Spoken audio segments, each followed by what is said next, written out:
brethren. Amen. Kunento ebisenhlizweni yami kakhulu There's something which was in my heart deeply, ebekade ngihlupha kade which bothered me, kade ngihluphekile ukuthi sometimes kuhlangana thina that we normally meet sihlangane ngenhloso yomuntu othile, because of someone else. sihlangane ngenhloso yabantu abathile, We meet because of certain people. yabona. So ngase ngiba lento yokuthi angifisi ukuba usenzo okwazi ukuhlanganisa abantu. And I had said, I do not want to be Senzo who lets people meet. Kodwa ngiyafisa ukuthi bazalwane sihlangane sidlule kusenzo.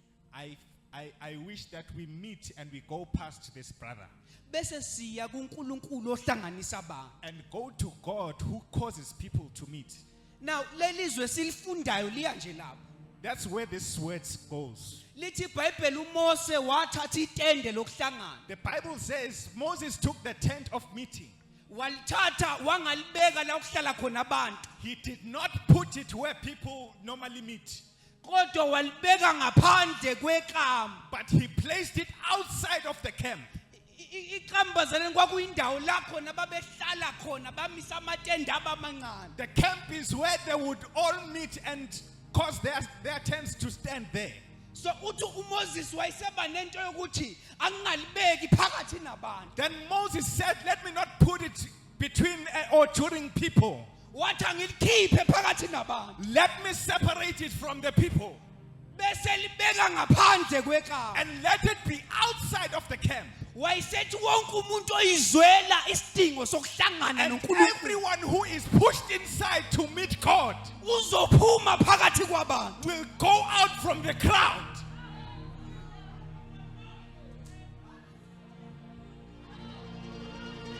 Umuntu ofuna ukuhlangana nje noNkulunkulu, Whoever wants to meet God ongafuna ukuhlangana nabafundisi abathile, and does not want to meet certain ongafuna pastors, ukubonwa abantu abathile, who does not want to be seen by certain people, asashumayela ukuthi khonezwe nayisifuna. who does not want to preach what people want to preach.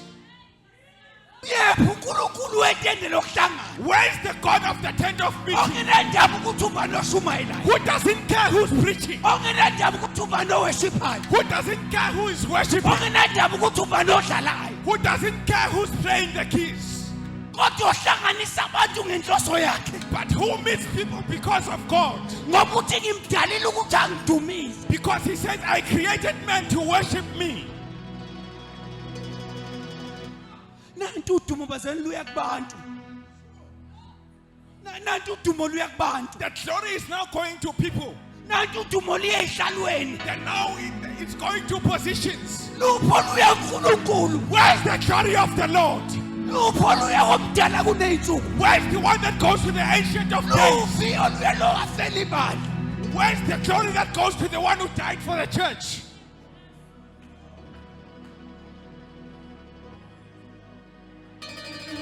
Cela bazalwane oyedwa angibambele uIsaiah chapter number 6. Ngihlale phansi. Can one of you read Isaiah chapter 6? 60. 6-0. Yes. Sengihlala phansi. Ngiqedile. I'm about to sit down. 60 bazalwane. Cela ufundise.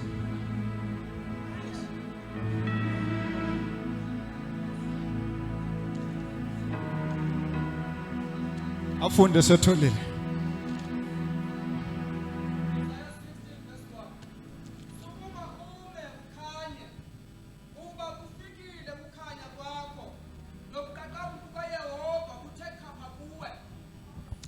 Qedile bhuti, qedile. Uthi sukuma ukhanye It says, arise and shine, ngoba ukukhanya kwakho kufikile. for your light has come. Uthi ngoba inkazimulo kaJehova iphumele kuwe. And it says, the glory of the Lord is risen upon thee. Babazalwane, Brothers, uMoses uthi Moses says, angikwazi ukuhamba nawe Jehova. I cannot walk with you, Lord. Angikwazi ukuhamba nawe. I cannot walk with you. Ngikuzwile ukuthi ungibizile. I've heard that you've called me. It's not enough. awanele.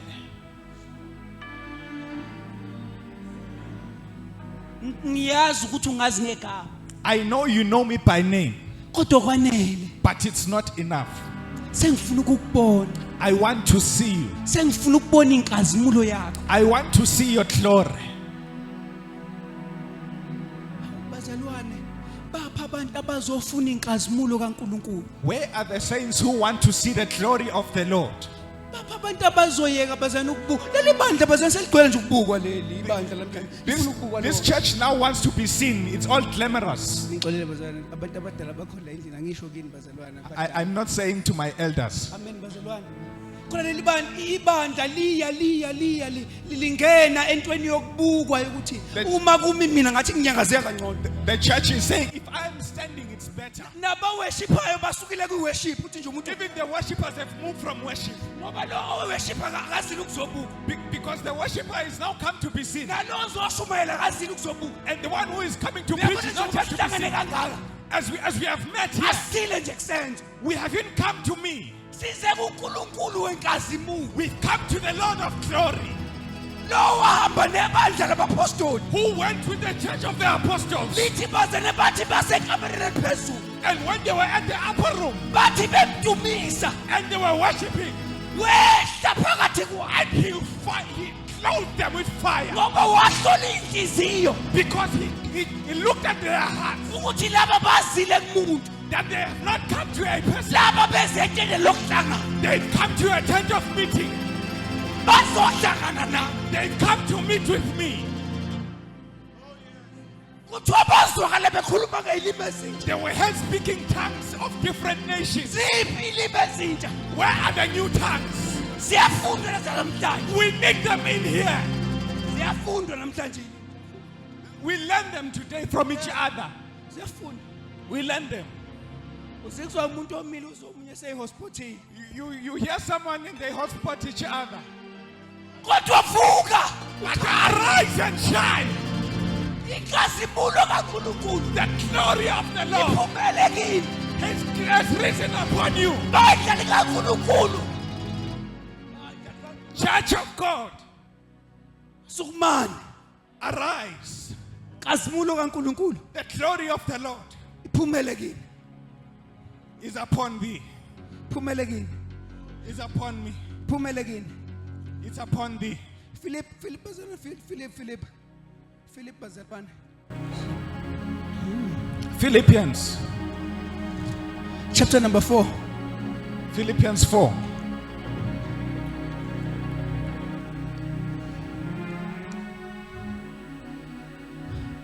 ngicela bazalwane 18 verse number 18 19 20 18 19 20 yes Kepha nginakho konke ngokweqileyo. yebo Kanelisiwe sengamkelisiwe ngu-Epafroditi yebo okuvela kunina. yebo Iphunga elimnandi. iphunga elimnandi Umhlatshelo omuhle nothokozisayo uNkulunkulu verse 19. yebo uNkulunkulu wami uzakugcwalisa uzakugcwalisa konke kwenu. kuswela konke kwenu Ngokwengcebo yakhe ekhazimuleni uKristu Jesu. njengokwengcebo yakhe ekhazimuleni kaKristu Jesu uNkulunkulu nobaba wethu bakubele udumo buse kube phakade naphakade. Amen. Siyawabonga amandla avela kuwena. Wena omdala okhona umhlaba ungakasekelwa. Zonke izinto zasekelwa ngenxa yezwi lakho. Uwe izolo, wena namhlanje, awuguquki wena. Umina kuze banguna phakade siyabonga Jesu miya siyabonga uNkulunkulu wethu siyabonga siphumela endlini zethu saya thandani lokuhlangana lapho masakha khona indawo yakho yakwahlela silapha nkulunkulu alungile